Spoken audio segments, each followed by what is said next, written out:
Good evening. This is Mae Brussell. This is World Watchers program number 693, March the 18th, 1985.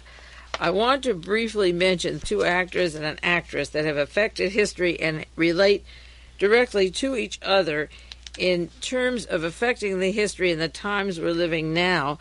Those are Ronald Reagan, Pope John Paul II, and Evita Peron. Before I get into that, though, I want to mention the brief acting career of Richard Nixon, but the early career of Nixon that ties directly into these characters and with these characters, because what we have today is the actual usurping of the congressional policies for all foreign policy.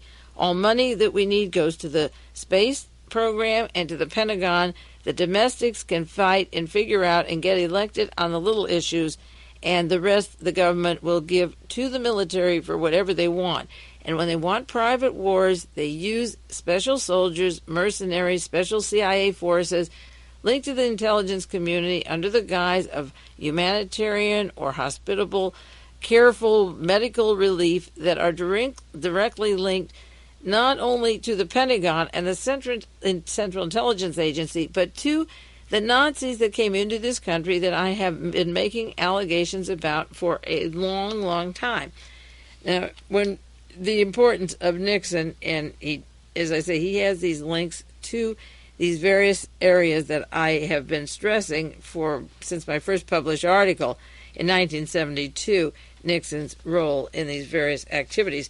But one thing I learned new this week that I think is very important to the pieces of the puzzle was that when Richard Nixon was at law school in Duke University in 1937, he decided to go to New York and look into where he might want to practice law. And he said the only law firm that showed any interest in him was Donovan, Leisure, Newton, and Lombard. And they wrote to him after a month after the interview. But he wasn't interested. He says he wasn't in that thing. This is before the OSS was formed, but Donovan had a history of going back to Great Britain with William Stevenson. He was strong with the military, the very far right wing. I don't know why Franklin Roosevelt put him in charge of intelligence. He was so conservative and actually hated Franklin Roosevelt. But it's interesting that the first office that Richard Nixon goes to is the law firm that's going to set up the British American Canadian Corporation that was formed in 1945 after the war that will begin to build up the German cartels and becomes the World Commerce Corporation that I've been talking to you about since January, and that Clay Shaw from New Orleans, who links to the assassination of John Kennedy, making the presidency of Richard Nixon finally possible, ties into the World Commerce Corporation and the very law office. It was this law office that set up this organization that then formed Permindex, which was the backbone of the assassination teams going out throughout the world since 1945. William Donovan had influence in the OSS, of course, bringing in the Nazis, as did Allen Dulles, bringing in Nazis and making agreements before the war was over. But then his law firm set up this corporation that when the CIA was formed again, it was part of the intelligence community, and this is the firm that Richard Nixon chose to go to.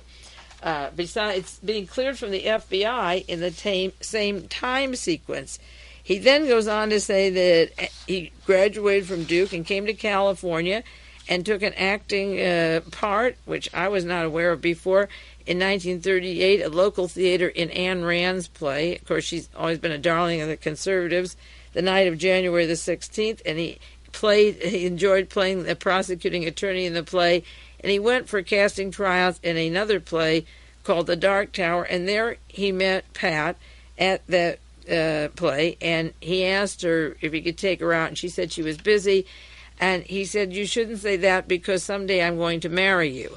And that was the first proposal. So he'd been to Donovan's office and then with J. Edgar Hoover and proposes, tells Pat, "I'm going to marry you." And December 41, right after that, he gets a call from Washington, D.C., from a professor from Duke, David Cavers, and says, "You have a job with the Office of Price Administration in Washington." Now, the common denominator between Evita Peron and Pope John Paul II and Ronald Reagan and Richard Nixon, Henry Kissinger, is that they never have to open a door. Somebody calls them and says, I want you for this role, I want you to go to this school, I want you in Harvard, I want you in Congress, and they directed their careers. They are definitely puppets, and of course the bottom line is who is pulling the strings.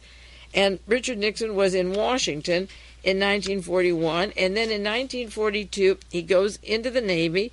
He becomes a naval officer and gets his assignment to go overseas. Now, Richard Nixon wrote a 1,100-page autobiography, and he devoted 2 pages to the war, to World War II. He was overseas from 1942 to 45, and on page 27 and 28, he covers that whole experience. That must have been a very deep briefing of intelligence activity, just as Senator Joe McCarthy was in the Pacific, and 2 men, Germans from Wisconsin, said, we want you to run for president, who had contacts directly to Hitler's Germany, and put Senator Joe McCarthy right in Congress. At the same time, Richard Nixon has left out of his autobiography everything except that he was inducted, he went overseas in 1942, he left, and then on page 29, this is the 3rd page of his war experience, he says, while he was over at Green Island in the South Pacific, I met Charles Lindbergh, who was flying combat missions, testing new planes for the Air Force.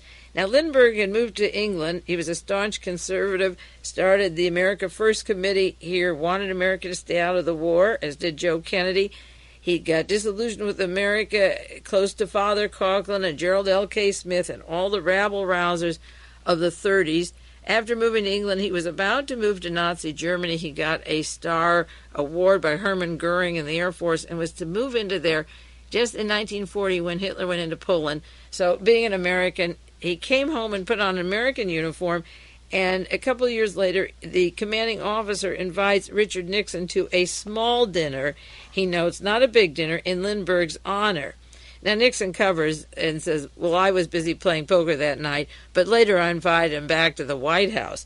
I wonder if he knew then that he'd be inviting him back to the White House, but a lot of people don't think history works that way. I happen to think it does work that way. Certain people are handpicked that they could fill certain roles.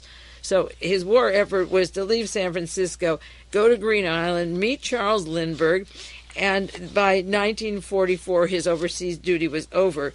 So by page 33 and page 22 is blank in the book, so I'm not giving one extra page away. It says running for Congress. He does in one sentence say he finished up the war in 1945 in January. I went east to work on a Navy contract on terminations, and he doesn't tell you it's Bell Helicopter and Marriott and the aerospace industry, and during those months he traveled to Washington, Philadelphia, New York, and Buffalo for 4 months. And then the same page, running for Congress. That's the war. Donovan, J. Edgar Hoover, Charles Lindbergh, then he's going to run for Congress, all on 4 pages. And he tells how Pat and I were sitting around thinking, what should I do in civilian life? When all of a sudden the answer came in the form of a letter sent to him, still in the Navy, by Herman Perry, manager of the Bank of America. And the rest is history, saying, do you want to run for Congress against Jerry Voorhees in 1946?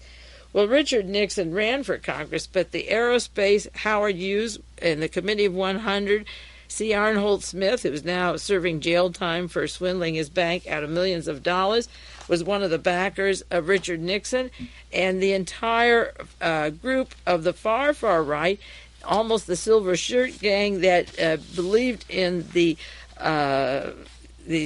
fascism, the doctrines of fascism, the entire that was before the Cold War. It was the pre-Pearl Harbor days where there were a lot of people that were staunch conservatives, and then a lot that made aerospace industry that was to mushroom after the war. They were behind Richard Nixon. That was the Committee of 100, handpicked, and he ran against Jerry Voorhees, and Senator Joe McCarthy was going to Washington to become a member of Congress at the time. They, of course, would blend their careers together. In 1972, in the article, Why Was Martha Mitchell Kidnapped?, just to remind you a little bit about how Nixon came to power, what I said then, and this was 13 years ago, or 13 this August, the rise of Adolf Hitler and fascism in Germany was carefully planned. And I say this because two people were on television and they're touring around the United States today. They were on television about 3 weeks ago, a woman from a concentration camp from Auschwitz and a man who was in the Hitler Youth who believed in Hitler and believed everything he said. And they were asked the question, each of them, how do you feel about the United States? And the woman who was in the concentration camp says, oh, I'm not worried. It can't happen here. And the member of the Hitler Youth who was in with Hitler through the whole war, an elderly gentleman, now said, it's possible but not probable, because in Germany, the government was behind. Hitler was the government, and the government was Hitler, and they were all behind it. But in this country, we have freedom of speech. Well, you may have freedom of speech, but several weeks ago you noticed the outright threat to one of the three major broadcasts because they do investigative journalism, and the others could be bought up just as the movie studios were bought up and give us junk after junk. The TV is junk plus junk, but the point is when a little thing seeps through, they get punished, and that's a reminder, no seepage of this kind of investigative journalism. So if his premise is that if the government becomes fascist, then you have a chance that fascism will take all over. Well, of course it will. And when he talks about freedom of speech, how much can you really say in this country and get it to a large mass of people? It doesn't exist. Now, I compared the rise of Nixon to the rise of Adolf Hitler in my first article, Why Was Martha Mitchell Kidnapped? And I said the rise of Richard Nixon in the United States was carefully planned.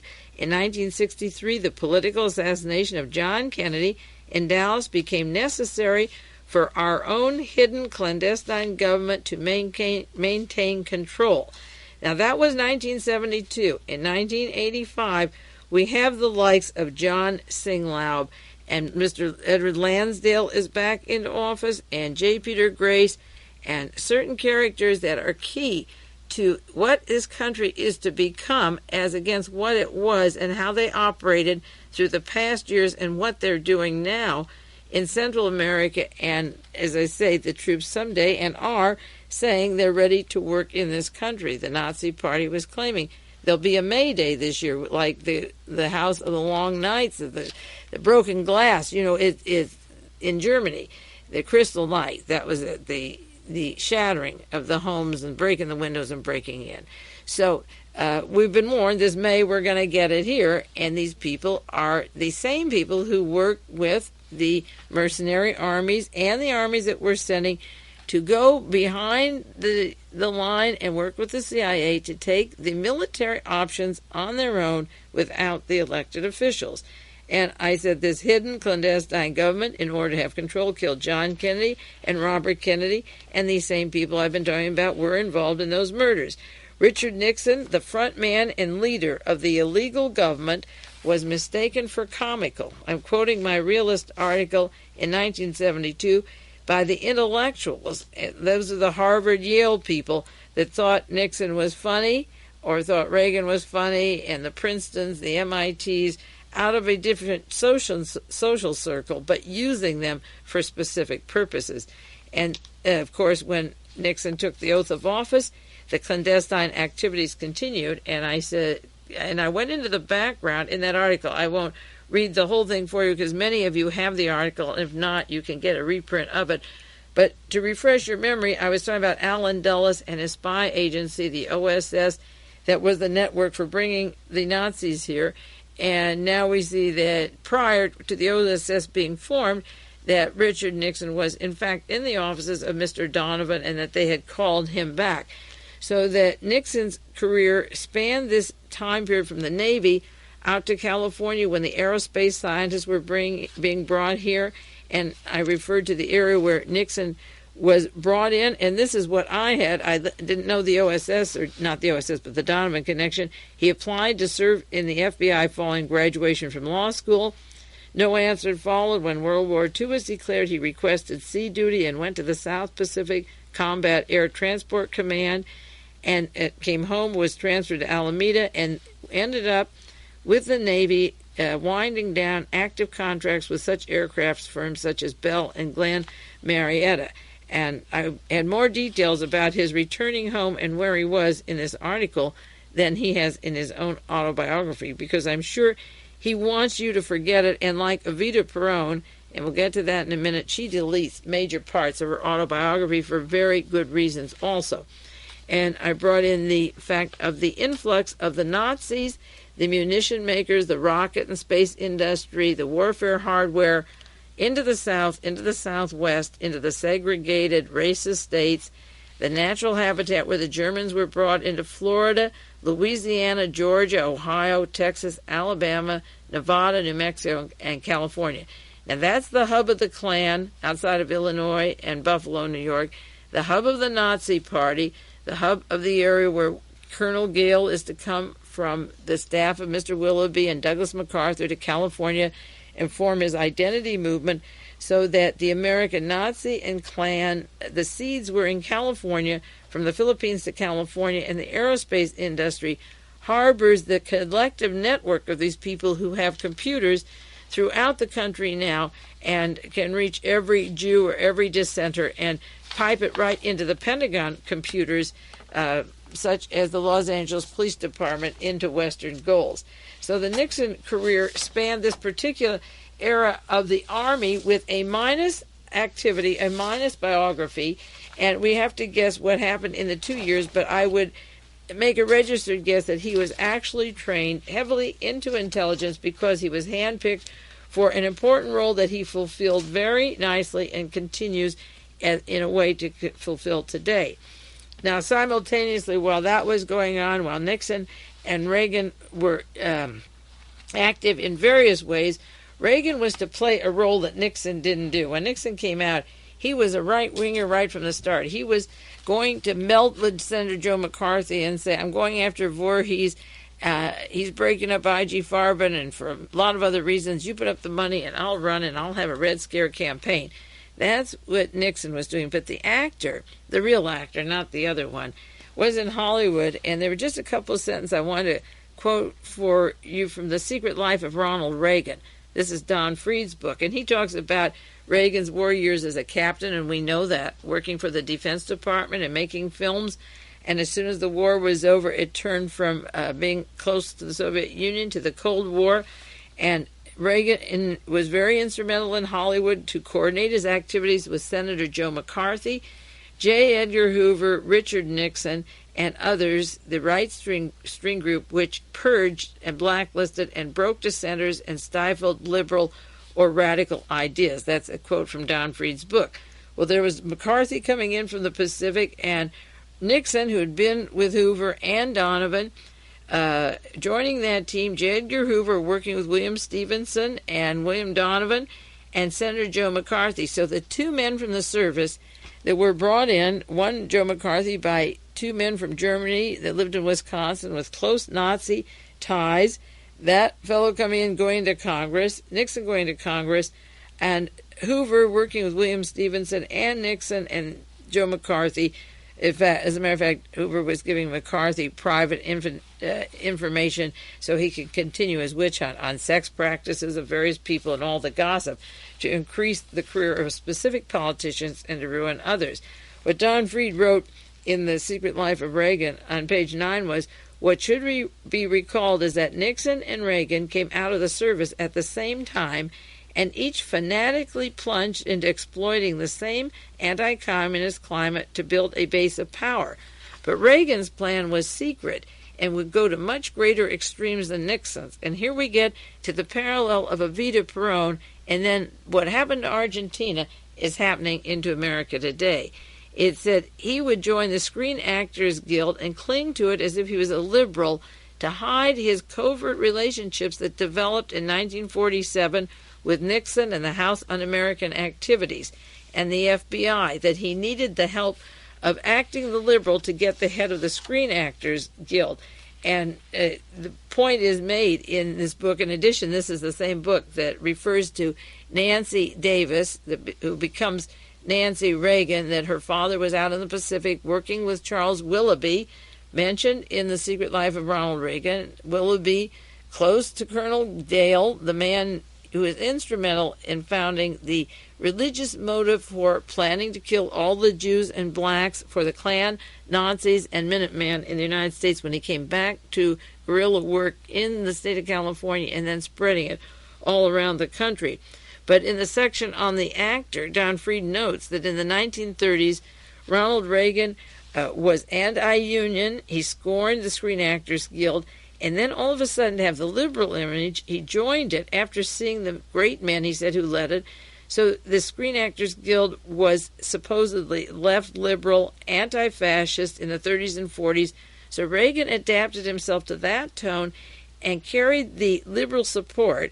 And that's the only reason he got the vote, is that he maintained his anti-fascist credentials while he was simultaneously meeting his secret energies in red hunting. And Don Fried calls attention, his liberalism, we soon shall see, was an act, that while he was mediating with the labor unions in Hollywood and the mob-controlled unions, he was favoring the mob and had worked with the mob, and he used a cover of a group that would be left to get elected head of the Screen Actors Guild while simultaneously, evidently, never leaving the military role that he had for the OSS, and then after, actually a conservative, but an actor playing a role. Now, another actor, very important to these situations, because the Sovereign Military Order of Malta is providing the cover for the generals and admirals of the United States Army and working with the Central Intelligence Agency.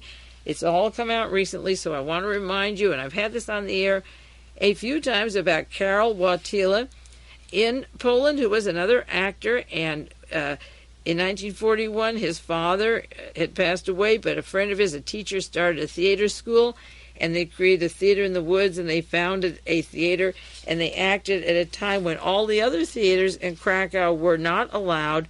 They were only for Germans. They had 22 productions during the whole occupation period. So while Ronald Reagan's in Hollywood as an actor and Nixon's out in Whittier trying to get in plays, we have the future Pope also doing theater and theater classes under the nose of the Germans, always escaping them. And I have shared with you before how he gets out of situations where everyone else is rounded up and is never taken, and ends up with a Knights of Malta organization that is going against the rights of the Congress of the United States by funding and allowing the Vatican to be the CIA envoy under the skirts of the priest to carry the money, to carry on the wars and the death squads down in South America. Now, just a few pages about Evita Peron that are really important, because she epitomizes what these other men were, poor people, actors, and how they held the power in their hands at the prime of their life, the way they worked up, and the forces that moved all of them have common denominators, which I believe are the fascists in Germany and the Vatican that put Adolf Hitler, gave him money in the first place, and the total desire for a holy war at any expense in any country to silence all the liberals and the thinkers, writers, and editors. That was going on through the 30s and 40s, and now with the intent to buy CBS, take it over, and the overt attack, it is very important to see that this country is going to become the way that these people intended and follow the way that happened in Argentina. Now, there's a very good book, the most honest biography I've ever read about any person, and it's by Paul Montgomery, called Evita, The Life and Death of Evita Peron.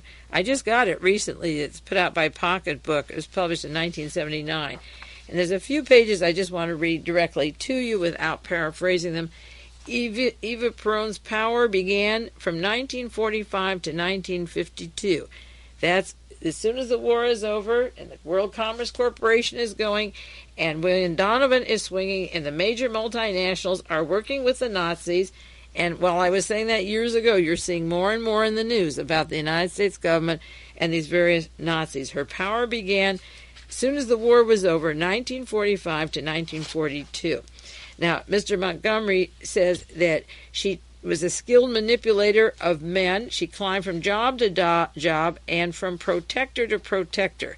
And that's exactly what Nixon and Reagan and Kissinger have done, along with Evita and Mr. John Paul II, Carol Wojtyla.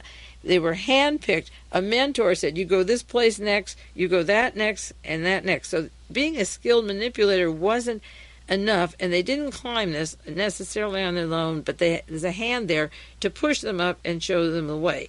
He says Evita was lashing out at the rich who had soiled her when she was a teenager and hungry for work, and she was going to alter the social structure of Argentina, remembering when she was poor, and she wanted to become a saint of the working class, of the poor. This is what Ronald Reagan toured the country. You know, I came from the Depression. My father was an alcoholic. He was the poor boy, and my brother was poor, and heck, we got the scholarship to this little college. I'm very poor, and that is very nice for a nice starter. But that doesn't end there. And then this book says she was Eva of Paris, with a room full of furs and dresses and shoes and hats and Sultan's collection of jewelry.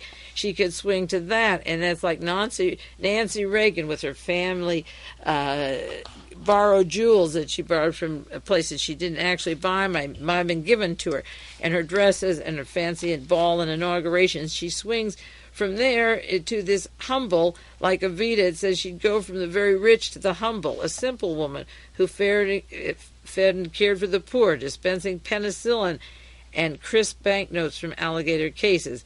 And also, the Reagans go to this cabin, and they take off their fancy clothes, and they rest, and we're just simple folks. They got 600 acres there. But they always recall and put poor little children on their laps. You always see these little people she's picking up from Korea or different places around the country as if she cares about them. But it says Evita was the woman of the whip, torturing and terrifying an entire country with methods learned from her Nazi advisors. And that is very important. And she was Mama Eve, a feminist hero to the Argentines. She gave them vote and a new status in life. Well, we have the vote, so the Reagans can't do that one. In 1973, when there were wild swings on the international gold market, there was speculation in the financial press of the liquidation of $800 million in Eva's Swiss bank accounts. Now, 1952 was the real floodgate where about that many came out. But in 1973, they thought there was $800 million in the bank accounts that caused a disturbance. The year before, a writer claimed to have found Martin Bormann, Hitler's deputy in Argentina, identified Eva Peron as the agent who had been responsible for smuggling him there. Then this book goes on. Juan Peron was a man of impractical schemes and no foresight. And this is the Ronald Reagan we have, formed out of the same fabric. A corrupt tyrant whose henchmen stripped the national treasury. Reagan was going to balance the budget, and he's going to leave us with a legacy of a debt. Well, he pontificated from his balcony while Reagan talks his Saturday little speeches in his press conference. Peron was the kind of administrator who spent months planning automobile factories and not a second to think about constructing roads to put them on. This is exactly like having nuclear plants and weapons and atomic bombs and hydrogen bombs being built, and Reagan holding up for 5 years the cleaning up of the pollution from the manufacturing of dangerous items that cause these chemicals. We don't have the faintest idea what to do with them, but we've manufactured them. This book says that after Eva died, Peron turned to the unparalleled lechery, and he spent $20 million of funds to create a national organization for high school girls, taking the money where he wants, putting it to special institutions for his own private purposes, and holding it back from other people who need it. If you read what the government is spending and sending and where they're sending it, and then telling certain people that their benefits are cut off, it's identical to Ronald Reagan putting his hands on something like the Sinfuel organization, which Mr. Stockman said a few weeks ago is wasting billions of dollars, plunking it there and deciding this is where I want it to go with no consideration of the people. Mr. Montgomery wrote, Peron's government depended on the terror inflicted by Gestapo-trained secret police, and when Eva stood by his side, she was perceived as a humanizing influence in the regime. This is very true, and Ronald can make the most awful decisions and wait for the future, what is in store for you, now that he has no more elections to account for. And when he stands next to Nancy, it's always the all-loving, affectionate, and concerned person.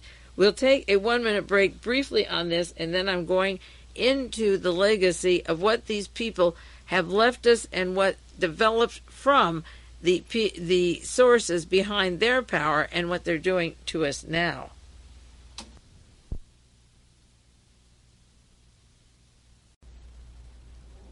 This is Mae Brussell. It's broadcast number 693, March the 18th, 1985. The more the news accumulates and gets crazier all the time with the various factions that are going on, the more interested I am in the history of how this happened. As I say, I have a hypothesis that these things have been planned and arranged by people who favor fascism over any kind of coexistence with socialism or labor unions or free thinkers or particularly the Soviet Union or any form of communism, and in not trying to rearrange the system that maybe we have something in common, and if communism isn't so extreme, maybe capitalism won't have its excesses and be a fascism. But the preference is fascism at any price, and everything in the newspapers looks fascist and getting worse to me, and that's why the emphasis on the history as well as the present is very important. Now, when Eva Peron died, she didn't leave much of a history. She reminds me, he isn't dead yet, but Fritz Kramer, the man behind Henry Kissinger, who's very important because he's the influence behind Westmoreland, and I'm going into John Singlaub and Mr. Adderholt and members of the armed forces who worked with Westmoreland and then start the private armies and the World Anti-Communist League that link up to those Nazis that Reagan and Nixon, Evita, and the Pope are familiar with. The point is that these people melt from a long ago and into the present, and their techniques have to be understood. But Evita left no biography. She didn't want a true story of her early years. She forged the birth certificate. She did away with those people who knew too much, and I think this is happening in the United States. There are death squads of people who know too much, and she had a 4-volume book written about her, a biography that barely mentions her. It only has the name of Peron and not one date. That's like the volumes of the Battle of the Bulge with 700 pages or 1,000 pages or 200 pages, and the name Fritz Kramer maybe is entered one time per 1,000 pages in the largest the major U.S. Army manual. Well, Evita did that to her life. But in describing Evita Peron, this author, Paul Montgomery, says the First Lady of Argentina played many parts, some of them consciously. I have to have a double identity, she said, to match the double personality of Peron. And she admits it, and I don't think anybody's asked Reagan about his double parts. They haven't been that cruel yet. A few days of the year, I act the part of Eva Peron. The immense majority of the days, I'm Evita. I think the link stretches to the hopes of the people and fulfilling their dreams, and the other is helping Juan Peron. When I'm Evita, I don't have to oppose at all. That's when she's natural. On the other hand, the part of Eva Peron seems easy, for it's not always easier to act a stage part than to live it in person. She likes to pretend that hers is a Cinderella story, or perhaps a Judy Garland story. Beyond the pretense, the fortress of Eva comes first.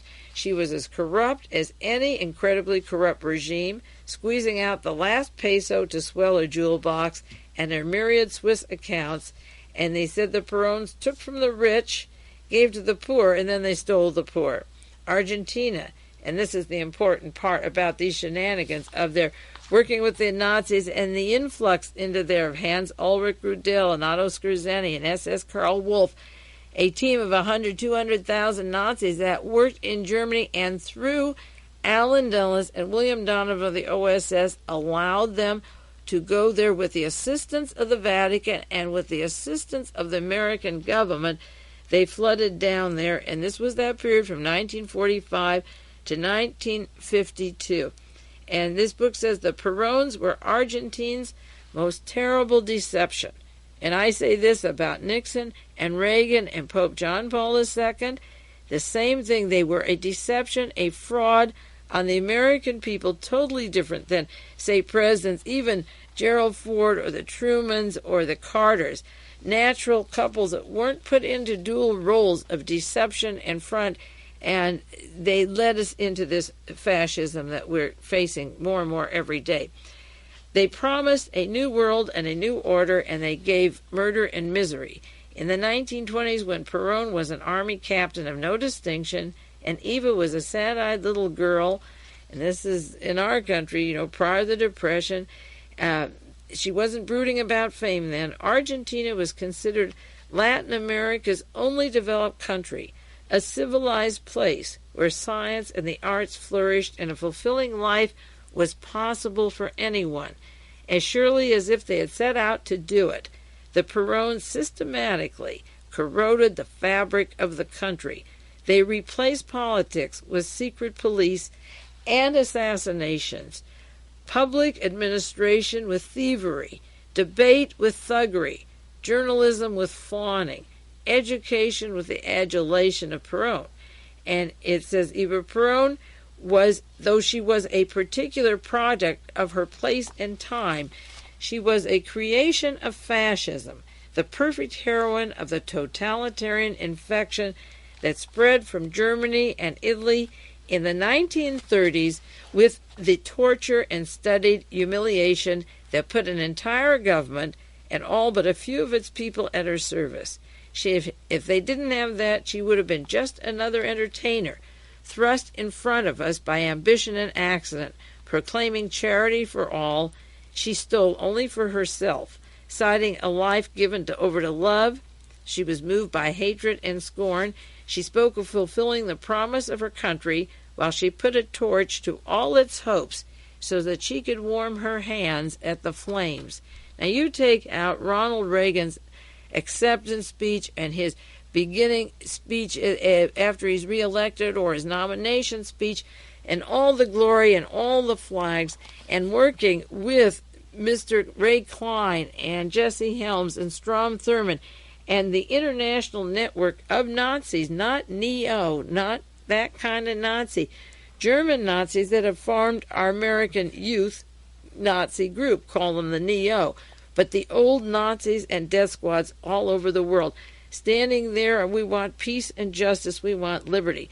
Now, the people that personify the evil going on now are people like Ronald Reagan and Jesse Helms and John Sing Lau, J. Peter Grace, Henry Kissinger. They're symbols of that same policy that moved to America.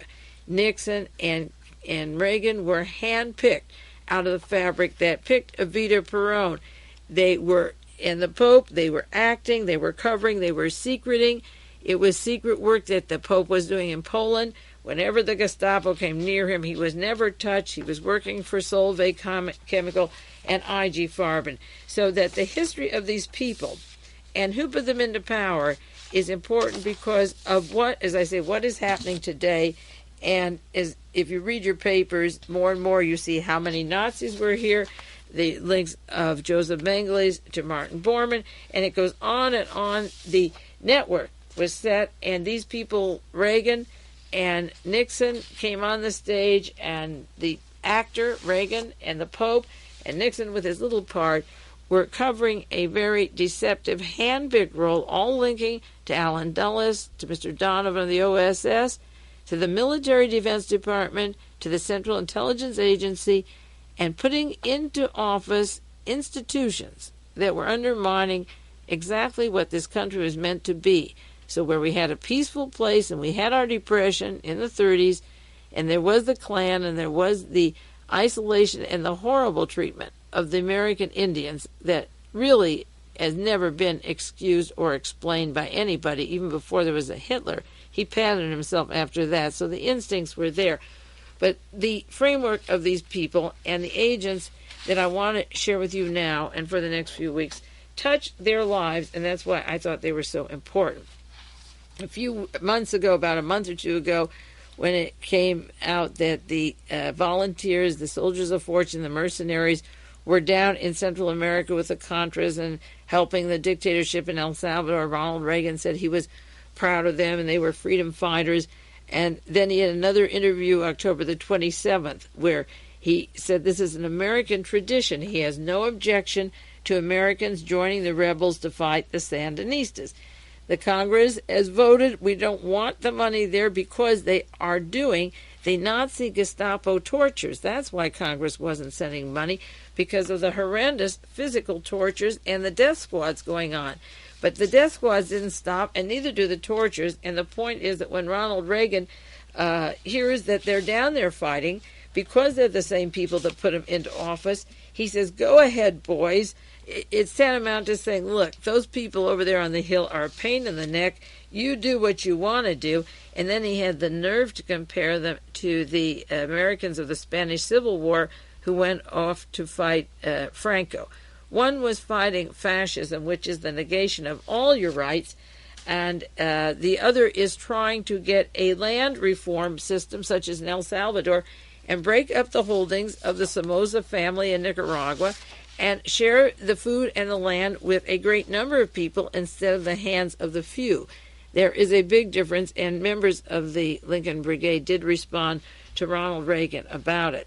Now, I'm trying to understand where these people got their power. I've been reading several books, and just to reduce it to the most simplistic terms, because the intelligence community is very vast, William Stevenson of British intelligence came to the United States and tutored J. Edgar Hoover and William Donovan on the British intelligence system. They didn't know if Hitler would win and take Great Britain, and they had to have an alternate network set up in the United States. And they also wanted the Americans included, and to get share this information and get along with them in the intelligence field that we had not yet conceived or mastered. Remember, we were not a colonial empire until after World War II. We were on our good way, but we weren't yet. So the British intelligence had several agencies. One, secret intelligence, which was to gather information. The other was special activities, which included propaganda and legwork, not the desk work, special operations in the field. The SOE was the Special Operations Executive, the one in charge of the intelligence during the war. It changed its title to PWE, Political Warfare Executive, incidentally, which had a secret location and meeting at the home of the Duke of Bedford in Great Britain at his estate. Then the other area that is pertinent to British intelligence that became part of American spy system was the SO2, the Special Operations 2, the physically offensive, and you can say offensive again, operation, which included assassinations and sabotage. That's how J. Edgar Hoover, Division 5, could set up locations such as Oaxaca, Mexico, and I'm sure there are many others around the world. The FBI could set up schools for assassins that could be sent all over the world to kill certain heads of states and people that they considered as dangerous, such as Che Guevara or John Kennedy or Robert Kennedy. These training places were set up to eliminate anybody they want, and they were working with agents of British intelligence, such as Albert Osborne and Mr. Bloomfield from Canada. So the British agents had American citizenship and Canadian citizenship, and the British shared their agents with us starting in 1941. There wasn't even an OSS. So after the School of Assassinations, the idea of sabotage, I guess, was well into Mr. Donovan's head, and Mr. Stevenson was teaching him. William Donovan went to Franklin Roosevelt and asked for his own agency to be set up. So that was June the 18th, and by July the 11th, he had an official title that the American government had never had, that preceded the OSS and the CIA, called the COI, Coordinator of Information, but always in the background this lot of activity going on. Now, in 1941, when the Coordinator of Information was set up, and J. Edgar Hoover was working closely with William Donovan, according to the Torbett document, and this is the World Commerce Corporation. I've quoted it recently on past broadcasts, written by David Copeland and Bill Boxley. they wrote that in 1941, and this is the same year, as I say, Donovan's got his agency, and Richard Nixon, incidentally, is in Washington, D.C. at this time. He hasn't gone into the Navy until 1942. He's in Washington doing his hand-picked job there, having seen the offices and Mr. Donovan's offices at J. Edgar Hoover. And so it's 1941. J. Edgar Hoover had his good friend and agent, Carl McIntyre, organizer of the Espionage and Intelligence Unit under the cover name American Council of Christian Churches, with their headquarters in New York. The group was able to take innocent religious groups who didn't know they were connected with a spy group and propaganda agency. However, J. Edgar Hoover and McIntyre, through this guise, were able to place agents posing as ministers and missionaries throughout the United States and most of Latin America. Now, when Mr. Richard Butler of the Aryan Nations, well trained with people from Carl McIntyre's group and connecting with them, if not trained, Mr. Richard Butler becomes a Reverend Butler. He leaves Lockheed Aircraft and has a church so that the government cannot interfere with his operations because he's a minister. When Colonel William Gale, leaves the Philippines with Charles Willoughby and Douglas MacArthur, he becomes Reverend Gale and prints a religious document, the identity that is the backbone for the American Klan and the Nazi Party and the Minutemen, that came out of a military guerrilla operation with Mr. Willoughby in the Pacific, and Nancy Reagan's father is visiting with Mr. Willoughby before she has even married Ronald Reagan. So in 1941, the network and the method by which the United States can go into legally, in quotes, assassinating and sabotaging and killing, the killing business began with the blend of the British intelligence teaching us how to run our country as they had done in various countries, particularly India and South Africa and Malaysia and Singapore and so on and so forth. Now, another book, The Armies of Ignorance, The Rise of American Intelligence Empire by William Carson, this is Dial Press in 1977, is talking about the director of the Central Intelligence. The CIA is the Central Intelligence Agency. The director is the DCI. And the provisions made by Executive Order 11905 when the CIA was formed on how their job would be to coordinate all clandestine collection of intelligence by human sources. And now I guess you could add computers, and develop security standards and be responsible for establishing and implementing the procedures for clandestine.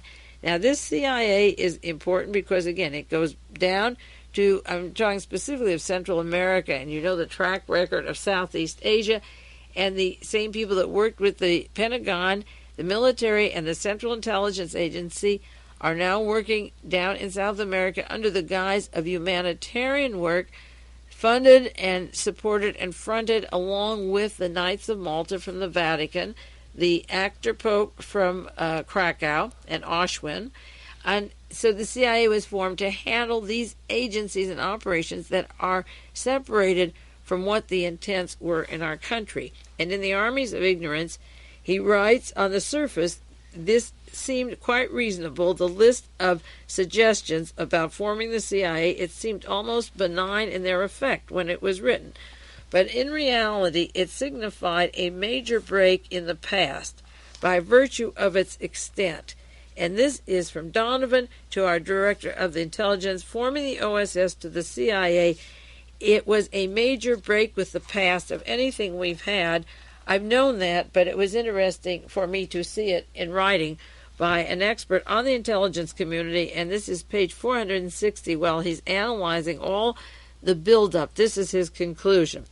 He says that this is the reason he gives by the separation of the break with the past, by virtue of the extent of the right with their clandestine intelligence and so forth. They explicitly confirm the fact that American intelligence is almost a separate branch of government. Also explicit and implicit in these suggestions is the hope that the director of the intelligence and the intelligence community under his direction would serve two masters, both the president and the Congress. That was their hope. but this indicates a partnership between the executive and the legislative branches not fully intended by the Constitution. This partnership of the intelligence, the director of the Central Intelligence with the executive and with Congress was not fully intended by our Constitution, and so far, he said, it hasn't worked too well, and he gives examples of that. Then he goes on to say the most important fact is that since World War II, Congress has authorized the expenditures of ever-increasing amounts of public funds for such operational activities as war, foreign aid, and the intelligence community based on less and less information or on information with insufficient relevance to make those decisions.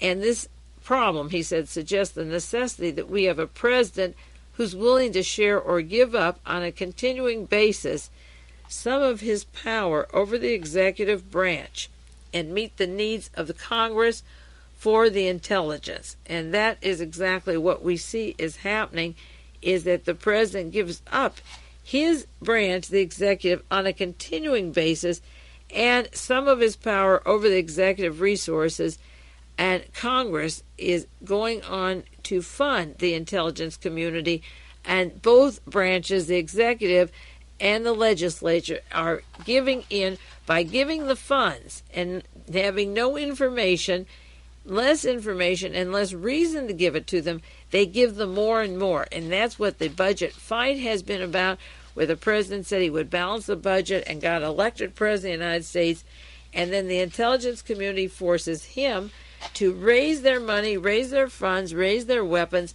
He becomes the tool of the intelligence community, and Congress is put aside. They get what they want, and Congress has to figure out what to do with the rest and be accused of not being able to balance the budget.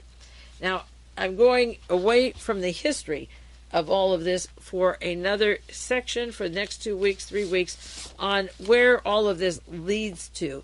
People like Nixon and his being plunked into office and his contacting these offices and then running right away for the House of Representatives and then into the Red Scare against Helen Douglas in the Senate, and then the Alger Hiss case in the House Un-American activities, synchronizing then with Reagan's work out in California, and the blacklisting and the suppressing of people with voices and talent and genius that never have been heard, never could be heard, and if they were heard, they were forced out. Some survived a little bit, not very much. They get a moment of attention, but no big contracts. They're pushed aside and hardly recognized at all. Now I'm going to jump to the first organization, the World Anti-Communist League, and a meeting in San Diego with 4 different interpretations of the press account of what went down in San Diego in 1984. I'll probably only have time for part of this first story. This was provided by Ted Rubenstein, who found the article in the San Diego Union, August the 15th, 1984. The article is titled, "Secret Meeting is Due. Anti-Communist Group to Meet Here." It's in San Diego. A little-known and highly secret group of international anti-communists is holding its international conference here the first week of September. Most of the world's anti-communist leagues meetings will be open to the public, most of them, and the press for the most part.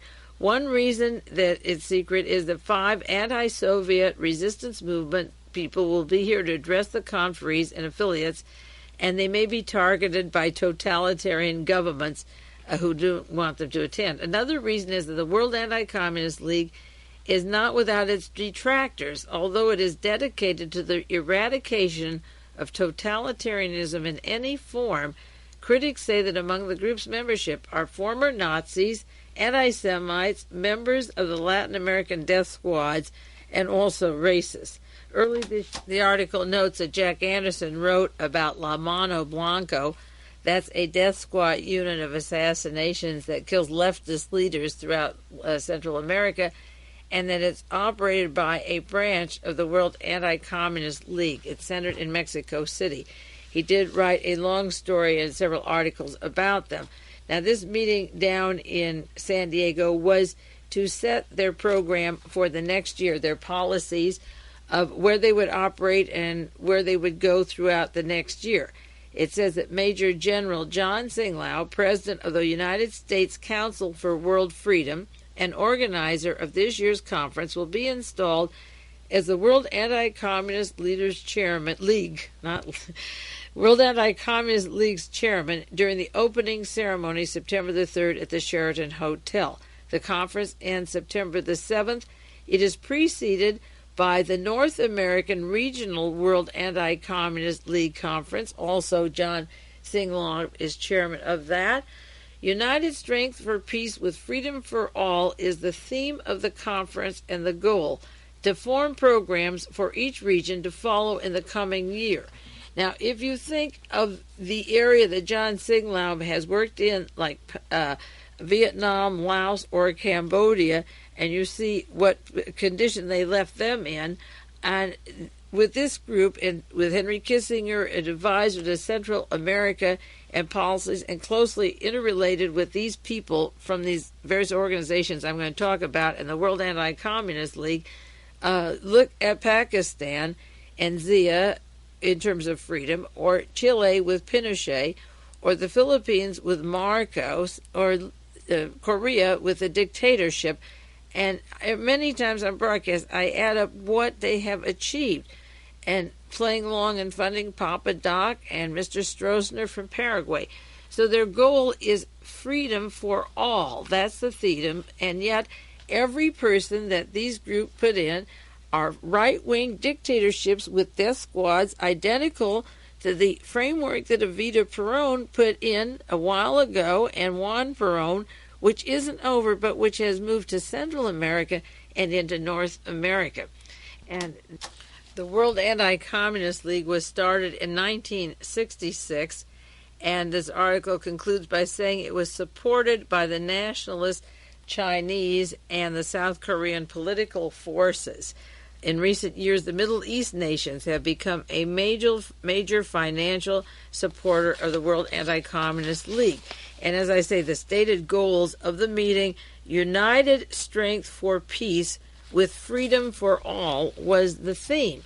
Well, if you take the nationalist Chinese and Taiwan and the people in power there, the son of Chiang Kai-shek, right now, you get an idea what they mean when they say freedom for all, and they'll make a better world. It sounds so glorious. It's like the Evita Peron language, in which we're going to make the world safe and free for all of you. And a dose of it is the murder that took place in San Francisco in December, the end of December, and the journalist there who was writing about the corrupt administration in China, in Taiwan, not in China, in Taiwan, and he was gunned down. Henry Liu was gunned down. San Francisco Chronicle has an article, December the 3rd, 1984, the Taiwanese gang leader implicated in the San Francisco murder was paid $1 million cash 2 weeks before Liu was killed.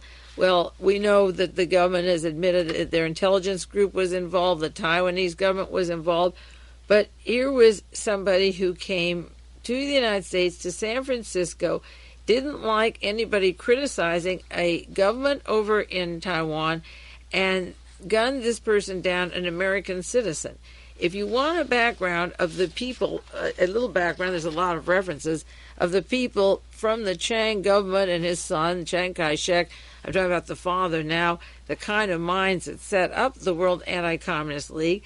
There's a new book that just came out, The Sung Dynasty, and if you never read about the three sisters, you really should do it. They married important men in China, one the founder of the Republic, the other the huge businessman, the H.H. Kung, the powerful financier, who close associate of T.V. Sung. But one of the daughters, the Sung sisters, married Generalissimo Chiang Kai-shek. And in this book, it describes his criminal past. There was a review of the book. It just came out. And Chiang Kai-shek was known for extortion and murder and numerous armed robberies and assorted other crimes. Now, there's no reason to think because he goes to Taiwan that he's going to be any better or that his family will be any better than what they have done in the past. And one of the express goals of the World Anti-Communist League at this particular meeting, that's in the next article when I'm going to cite the source, is that the goal is to overthrow the Soviet Union and China. And so that the murder of Mr. Liu up in the Bay Area was absolutely related, a political act to silence an opponent of a regime that is totally corrupt.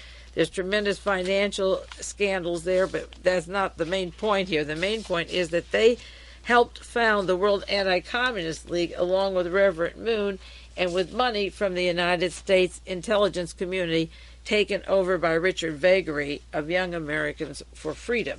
Before I get to that, I want to do, I may have time for one more account, the Anti-Communist International Plots Counter-Revolutions. This is an article in The Guardian, September the 26th, 1984, and this is the article where they quote John Singlaub, and the other delegates emphasize that the world cannot rest until the Soviet and Chinese governments are overthrown.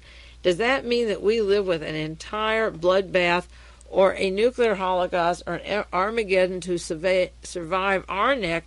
Their specific goal, the Nazis, the anti-Semites, the racists, combined with the American intelligence, will not rest, that's their policy, until Russia and China are over. I've got to stop now because this hour is up. I'm going to continue on the World Anti-Communist League next week. In the meantime, you study, read your articles, send me as many books and things as you can, and I'll continue on this subject with you next week. This is Mae Brussell at KAZU-FM in Pacific Grove, California.